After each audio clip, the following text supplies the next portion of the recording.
सावन का महीना चल रहा है और रक्षाबंधन का त्यौहार भी कुछ दिनों में आने वाला है, तो ऐसे में कुछ मीठा बनाना तो बनता है। तो आज मैं लेके आई हूँ घेवर की एकदम आसान रेसिपी, जिसे कोई भी आसानी से बना सकता है। इसे बनाने के लिए मैंने कोई भी मेजरिंग कप की इस्तेमाल नहीं किया है।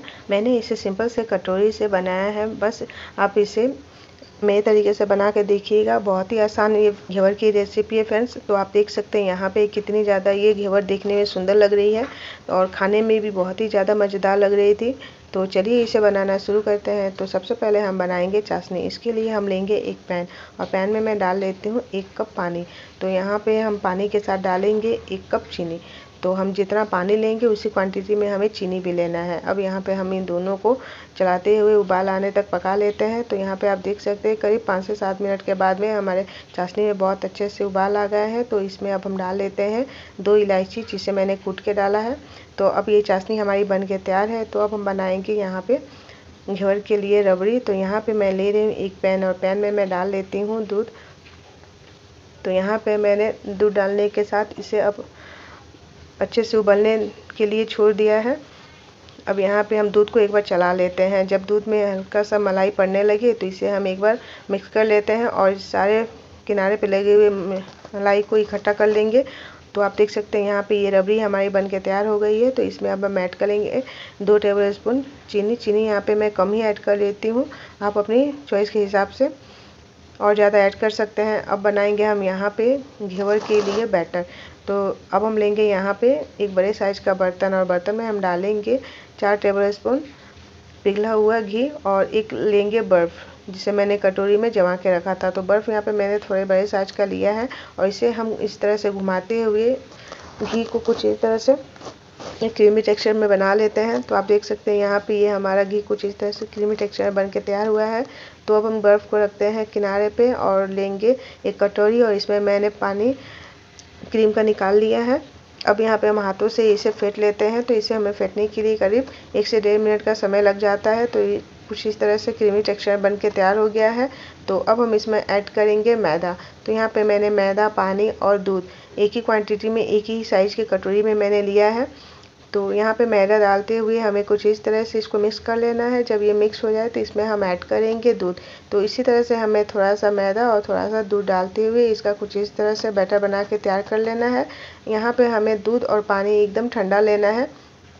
तो आप देख सकते हैं यहाँ पे मैंने वापस से इसमें दूध डाला हुआ है और इसे हम फिर से मिक्स कर लेते हैं। तो अब हम यहाँ पे डालेंगे बाकी का बचा हुआ मैदा और मैदा डालने के साथ इसे हम वापस से मिक्स कर लेते हैं और इसका एक घोल बना के तैयार कर लेते हैं। तो अब यहाँ पे आप देख सकते हैं दूध थोड़ा सा बचा हुआ है। तो इस सारे दूध को हम मैदा में डाल लेते हैं और डालने के बाद इसे हम खूब अच्छे से मिक्स करेंगे ताकि इसमें लम्स ना रहे। अगर लम्स रहे तो इसमें भी हमें इसे छान के निकाल सकते हैं। अब यहाँ पे हम डालेंगे इसमें 1 टेबल स्पून बेसन डाल के इसे हम वापस से मिक्स कर लेते हैं और इसका एक घोल बना के तैयार कर लेते हैं। अब बाकी बचे हुए पानी को हम इसमें डालेंगे। तो यहाँ पे हमें पानी को भी एक साथ नहीं डालना है, थोड़ा थोड़ा करते हुए पानी को हमें डालना है। तो आप देख सकते हैं यहाँ पे ये बैटर कुछ इस तरह से बन के तैयार हो गया है और थोड़ा सा पानी बच गया है। तो इसमें मैं पानी ऐड कर लेती हूँ।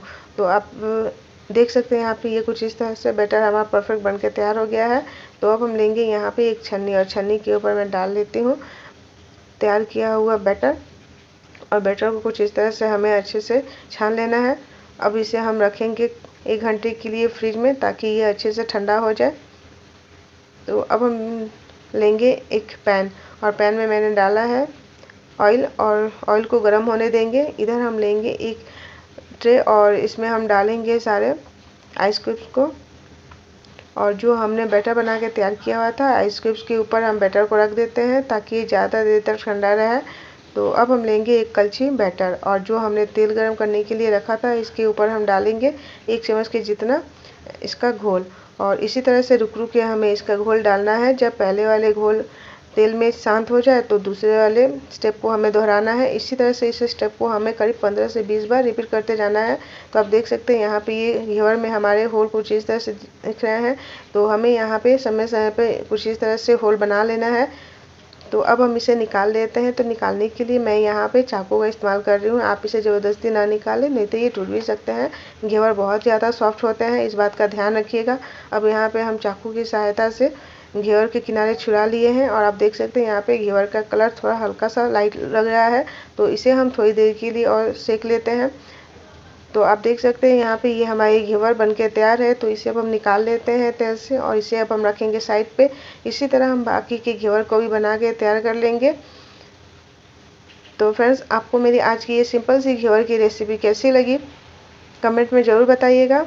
अब यहाँ पे हम बाकी की घेवर को भी इसी तरह से निकाल लेते हैं चाकू की सहायता से और इसे भी अब हम रखते हैं साइड पे। तो अब यहाँ पे हमारे सारे घेवर अच्छे से बनके तैयार हो गए हैं। तो अब हम इसे सर्व कर लेते हैं। सर्व करने के लिए मैंने लिया है एक प्लेट और प्लेट के ऊपर रखेंगे हम घेवर और घेवर के ऊपर से हम डालेंगे चाशनी। चाशनी डालने के बाद इसके ऊपर से हम डालेंगे रबड़ी जिसे हमने बना के तैयार किया था और इसे हम अच्छे से फैला देते हैं घेवर के ऊपर। इससे हमारी घेवर और भी ज़्यादा स्वादिष्ट लगती है खाने में। अब घेवर को और भी ज़्यादा खूबसूरत बनाने के लिए मैंने इसके ऊपर लगाया है थोड़े से रोज पेटल्स और सिल्वर पेपर और साथ में हम इस पर डालेंगे थोड़े से कटे हुए ड्राई फ्रूट्स। अब आप यहाँ पे देख सकते हैं ये हमारे घर पे बनी हुई घेवर कितनी ज़्यादा मज़ेदार लग रही है। तो फ्रेंड्स, आपको मेरी आज की रेसिपी कैसी लगी कमेंट में ज़रूर बताइएगा। अगर रेसिपी अच्छी लगी तो प्लीज़ मेरे चैनल को लाइक एंड सब्सक्राइब करिएगा। मिलते हैं अगली वीडियो में। Thanks for watching.